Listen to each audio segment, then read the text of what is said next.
پاکستان نظریاتی اتحاد، عدالتی نظام، جوڈیشل سسٹم۔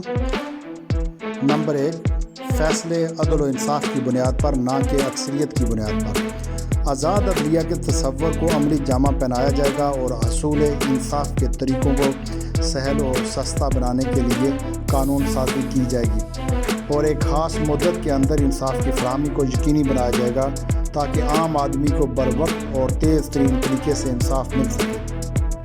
نمبر 2، ہر عدالت 3 ماہ یعنی 90 دن کے اندر کیس کا فیصلہ کرنے کی پابند ہوگی اور کسی قسم کے تاخیری حربوں کو تسلیم نہیں کیا جائے گا۔ اگر کوئی وکیل انصاف کی راہ میں رکاوٹ بنانے کی کوشش کرے گا تو اس کا وکالت نامہ کینسل کر دیا جائے گا اور اس صورت میں وکیل اپنے موکل سے لی ہوئی فیس واپس کرنے کا بھی پابند ہوگا، اور اگر وکیل ایسا نہیں کرے گا تو اس کا لائسنس کینسل کرنے کا جج صاحب کو پورا اختیار حاصل ہوگا۔ نیز وکیل اپنے موکل کو فیس وصولی کی رسید دینے کا بھی پابند ہوگا۔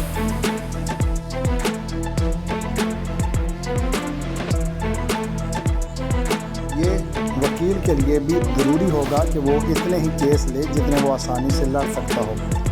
نمبر 3، عدالتوں کے انتظامی نظم و نسق کے اعتبار سے انصاف کا حصول مفت کیا جائے گا تاکہ اس سے ہر ایک پاکستانی شہری فائدہ اٹھا سکے۔ نمبر 4، ججز کے تقرری کے لیے اصلاحاتی نظام لایا جائے گا جس میں میرٹ کو ملحوظ خاطر رکھا جائے گا اور صرف پبلک سروس کمیشن کے ذریعے سے ہی تقرریاں عمل میں لائی جا سکیں گی۔ نیز تقرری کے وقت سپریم کونسل کے کم از کم 3 سینئر ترین ممبران پبلک سروس کمیشن کی سربراہی کریں گے۔ نمبر 5، انتظامیہ کو عدلیہ میں چیلنج کیا جا سکے گا۔ انتظامیہ کے کسی بھی ادارے اور اس کے ہر چھوٹے بڑے افسر اور ملازم کے کسی بھی حکم اور فعل کو عدالت میں چیلنج کیا جا سکے گا۔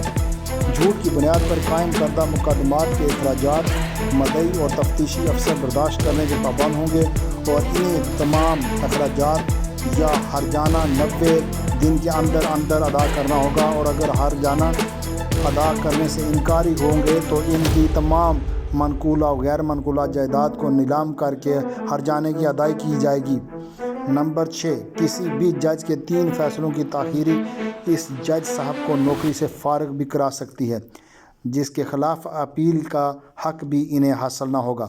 نمبر 7، اگر کوئی مدعی یا ملزم وکیل کی فیس ادا نہ کر سکے تو اس پوزیشن میں ہو تو جج صاحب اس کے لیے سرکاری وکیل بھی مقرر کر سکتے ہیں۔ نمبر 8، وکیل کے ہوتے ہوئے مدعی کو ما سوائے شہادت ریکارڈ کروانے کے کورٹ میں آنے کی ضرورت نہیں ہوگی۔ وہ اپنے کیس کی معلومات اپنے وکیل کے پرائیویٹ آفس سے لے سکے گا تاکہ عدالتوں میں بلا وجہ پیدا ہونے والے ہجوم یا رش کو روکا جا سکے۔ نمبر 9، ججز کا پروبیشن پیریڈ 6 ماہ سے 1 سال تک کا ہوگا۔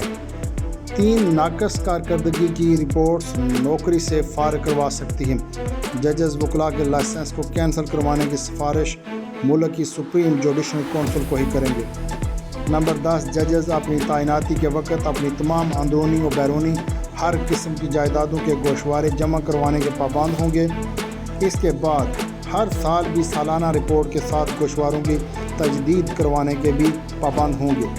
نمبر 11، کرپٹ جج اور نااہل وکلاء کے لائسنس کو کینسل کرنے کا اختیار صرف اور صرف ملک کی سپریم جوڈیشل کونسل کو ہی حاصل ہوگا۔ ججز وکلاء کے لائسنس کو کینسل کروانے کی سفارش ملک کی سپریم کونسل کو ہی کریں گے۔ نیز وکلاء میں سے کسی کو جج متعین نہیں کیا جائے گا۔ جج مقرر کرنے کا ایک ہی راستہ CSS امتحان پاس کرنا ضروری ہوگا۔